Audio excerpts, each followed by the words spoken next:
the Sofa with Esther. Every Sunday, a place where legends and stars hang out, sharing untold stories and unforgettable moments. So get cozy and relax into inspiring conversations that you won't hear anywhere else. Evening, good afternoon, wherever you are across the globe. Welcome to On the Sofa with Esther, where I have an incredible entrepreneur, visionary, and much more, James Rosseau. Have I pronounced that correctly, James? Yes, you have. Thank you for having me, Esther. Thank you, thank you. And he is I was the founder of Holy Culture Radio, and it's a very impactful radio platform, but it's more than just a radio platform. But we're going to unpeel this as I have this conversation with this incredible man. So welcome once again. Thank you. Thank you so much for having me. Thank you, thank you. So before I go any further, James, I like to ask my guests in a nutshell, in a peanut shell, or a crab shell, who is James Rousseau? Oh man, James Rousseau is as you said, a servant leader, a stewardship focused, father of one, grandfather of three, husband of 29, going on 30 years this fall. Uh, Yeah, and that's me. that's you. Okay, that's you. He's been very modest, everybody, but we'll find out a little more as we go through this conversation. So, what really drew me to wanting to interview you, James, was, like I said, I had a press release that came through, and it talked about, I love the way it says, in an era of doom scrolling, young Mm, listeners are choosing hope and finding it through Christian hip hop. yes. As endless headlines about algorithm driven outrage and doom scrolling dominate daily life, a growing number of millennials and Gen Zs listeners are pushing back. You know, they're intentionally choosing content that uplifts, inspires, and restores. And in this current climate, you know, there really is an energy where people are really struggling with their mental health. So Correct. for young people to take back control of their lives and reach into the space that you've created is very, very powerful. Indeed. Yes. So, James, tell us a little bit about Holy Culture Radio. Absolutely. And Holy Culture is one of the DBAs of our, parent organization, Core Link Ministries, which I founded. And then another gentleman had founded Holy Culture in the early 2000s. I joined, became a partner, succeeded him as CEO, and here we are. And our mission is to empower people to reach their potential. And we try to do it through four verticals: faith, arts, vocation, and education. And it sounds like a lot, but when you think about it, it meets up the person holistically, right? You Mm, you have to have faith in something. We prefer it be Jesus Christ, but if not, you're putting it somewhere. yeah. Arts speaks to the whole, to me, piece that we're left brain and right brain people, and sometimes we can get stuck on the logic side and forget that we have that creative side. Vocation, simply said, man don't work, man don't eat. So we want people to matriculate in their careers, and in education, because that's like a through line, right? You need to be a lifelong learner if you're going to continue to grow in any facet of the previous three. So that's our remit, and that's what we focus on. And so Holy Culture, that you asked about, is really the faith and art side. We see Mm, this intersection of culture and faith, and what does that look like when they come together, right? Can they coexist? Yes, they can. Obviously, I'm going to answer that question, but there is sometimes people feel like they have to leave a bit of themselves outside of certain environments. I never forget a young lady who once said to me, when I come to work, before I walk through the turnstiles, I leave my faith in the car. I'm like, well, no, wow. why? Uh, it's part of. Yeah, It's yeah. part of. Yes. Yeah. And so we exist to really help people see themselves in all those four verticals, create content for them, create community spaces for conversations that they may not be happening otherwise, and obviously have a radio platform that brings that all to life and amplifies it. Mm. I'm intrigued, James, to find out about. I mean, we're going to look at all aspects, but the culture Hmm. aspect of, you know, how does that feed in? Is it, do you embrace different cultures as well as the culture of the what the station represents as well? What does that look like? When you say do we embrace different cultures, meaning non-Christian, or what, when you say that? When I say cultures, I mean yours it's a cult, it's a Christian-based platform. Correct. So in terms of the understanding of culture, what does that Mm, mean? What does that yeah. look like? Yeah, it's interesting, right? Because I'm old enough to remember when hip hop first started, as an example, right? And Mhm. I remember within the first year or two, people said it would be a passing fad, right? Mm, Run DMC, Sugar Hill Gang, whoever you remember, DJ Cool Herc, all those people.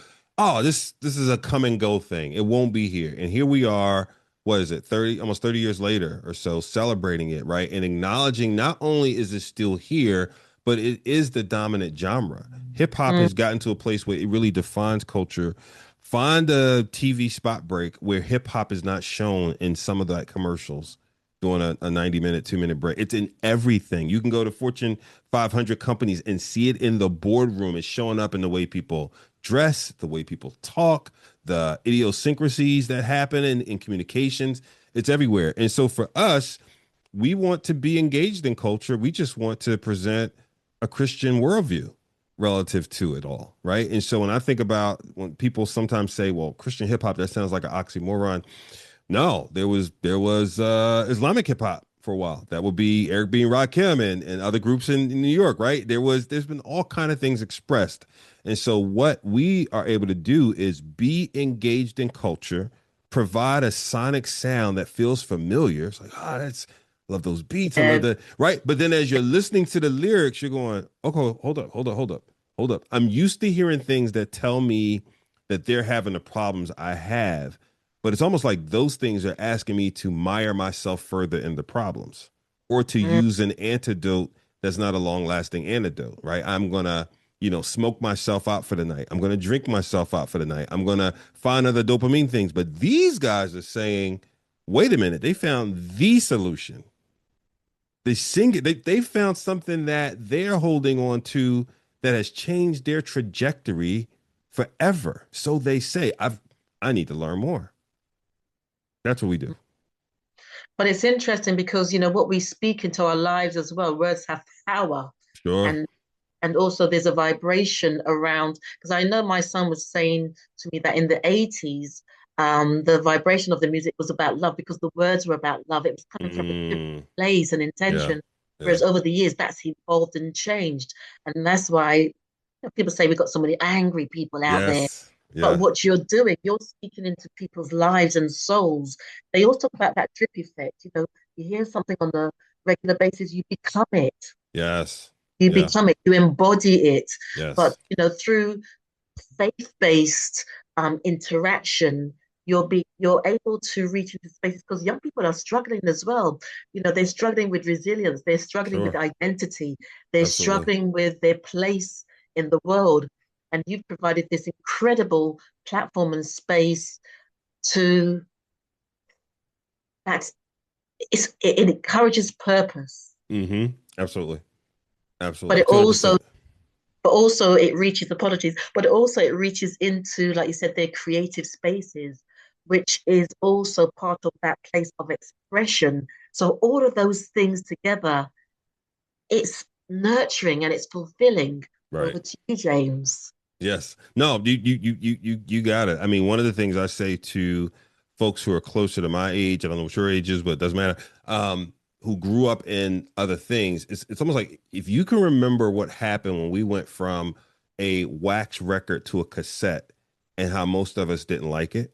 And then we Mm. went from cassette to CD and most of us didn't like it. And then we I, invested, there you go, right? And I we got my invested CD in player.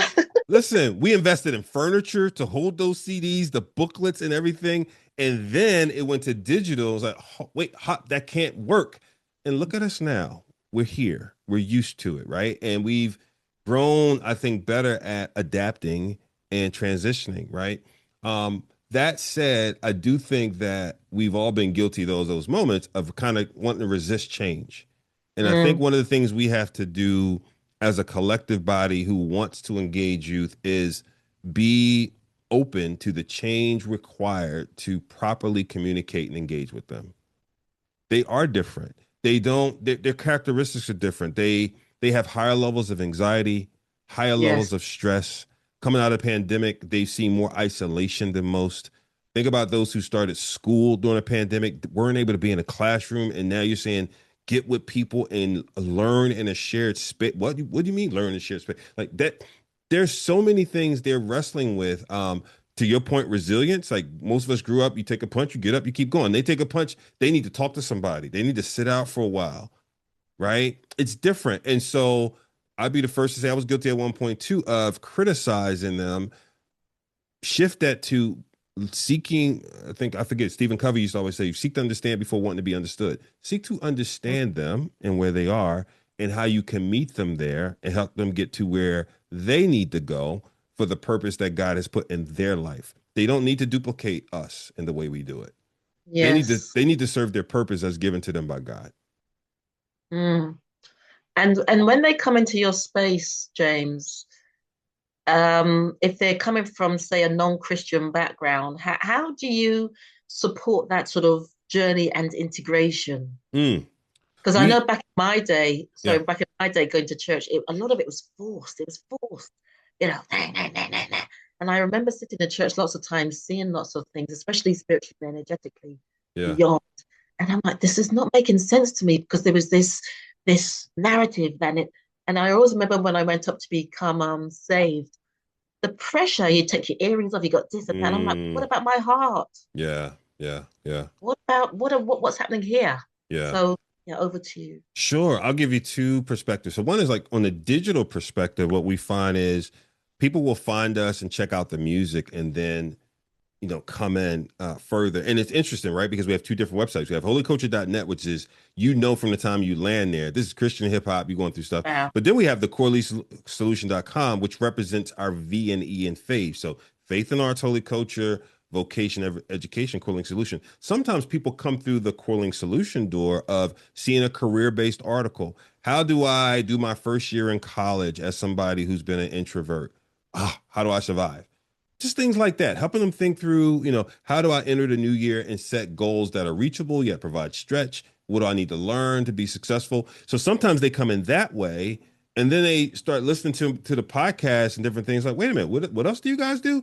And they see the other side of the house and they're intrigued, right? So that's one way it works. Another way it works is when you go to holyculture.net and other places, you may only be coming for the music. And then we ask you, can we pray for you? We have so many people that will fill out that form and say they want prayer. And then what's so funny to me, Esther, is people, I think nowadays, don't believe there's going to be humans behind it. So when we respond and say, added you to the prayer list, they're like, oh my God, you guys actually read it? Like, yeah, we're Yeah. praying for you. And then they'll respond, well, how can I pray for you? Sure, I'll tell you how you can pray for us, right? And that starts a dialogue, right? So then we get to different places, different events. They'll say, you're Trig or you're Jay or whomever from the team. You talk to me about back and forth about this. Like, it's great to meet you. So that's one way it happens. The second way it happens is we started something 2 weeks ago we called the Reconnect. So we hadn't done events since the early 2000s. We're redoing local events again for the same reason, which is a priority for us this year, get people into community. So we had over 350 people come out to the event. We did as a two Friday night and a Saturday event. Friday night was artists, rappers, poets, spoken word, singer, does the thing. And we saw the youth in the front of the church getting together, arm in arm, shoulder to shoulder, just rocking back and forth, having a wonderful time. When we ended the night, they prayed together for 20 minutes. We didn't lead it. We just gave them the space. We provided Mm. the environment. We set the tone. As we wrapped up, they saw a need I think one young lady had, and they all got around her and prayed, and it turned into a 20 to 25-minute prayer session, right? They then, a good portion of that, at 350 people, maybe half, came back the next morning, and they learned about the fundamentals of financials. If you want to be an entrepreneur, what does it mean to go from having a dream to casting a vision and writing that down and creating a plan to actualize that dream, right?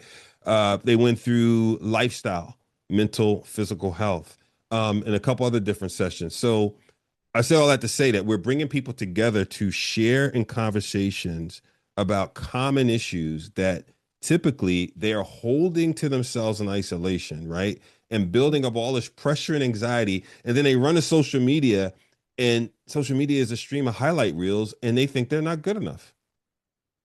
what's their solution, right? If I see highlights, people don't post the valleys, they post the highlights, right? And so now you bring them to a place you go, not only do these people have the same challenges, but they're willing to work with you to get out of these challenges. And you guys in community, we're going to show you what's possible if you're doing those things together. So that's one thing we do physically. And then we're also doing community events. We'll start doing community events on a biweekly basis that brings an artist and non-artist just to bowling alley, bowling night, top golf, right? Just shoot some golf, because being in proximity Yes. matters.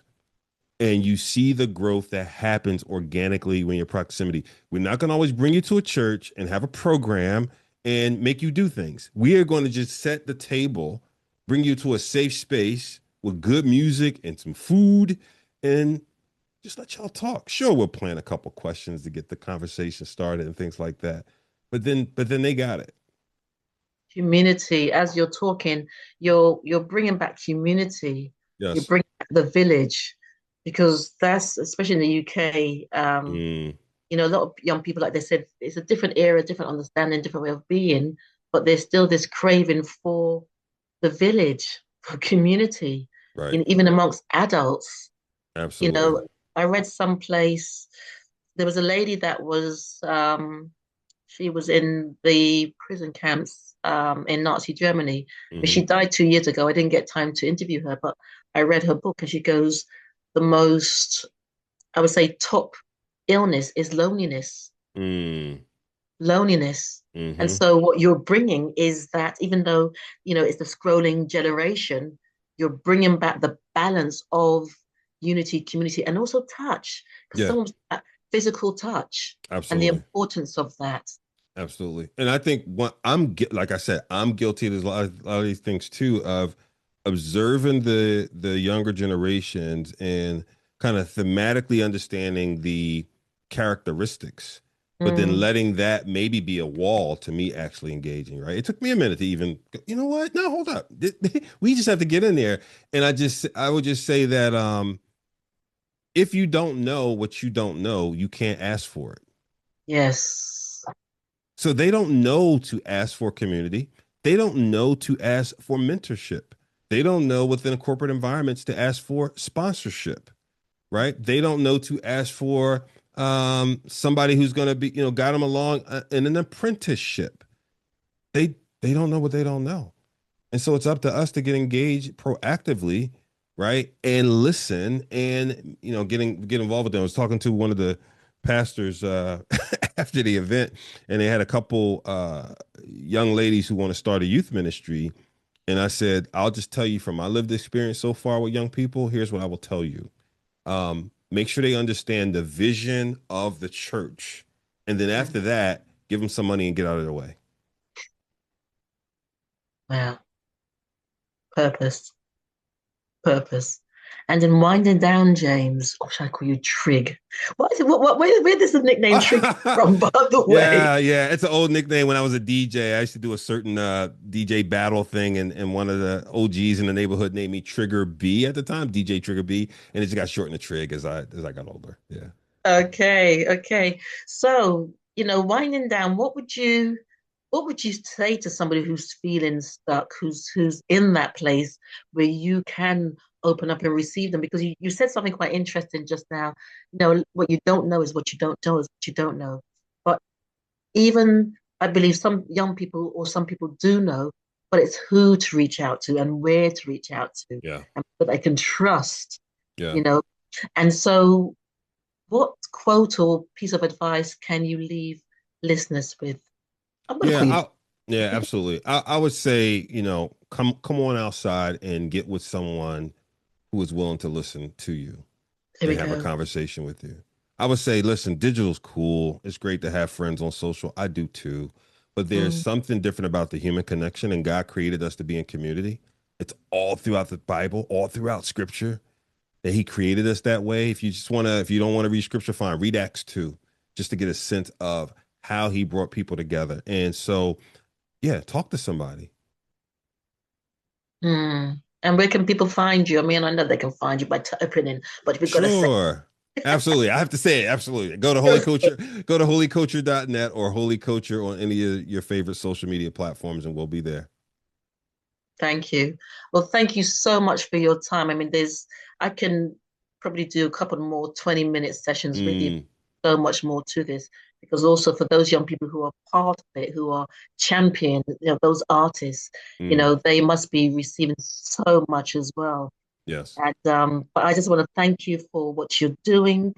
It's so needed now, and it's you're bringing back the village, Thank you and so much. and that's what's needed for everybody. Absolutely. Thank you so much for taking the time, Esther. I appreciate it. Thank you. All All right. right. Take care. All right. Bye. Talk soon. Blessings. Bye. If you enjoyed this video, be sure to give it a thumbs up and subscribe for more content. Let me know your thoughts in the comments below, and don't forget to click the bell icon for notifications on future videos. Thank you for watching.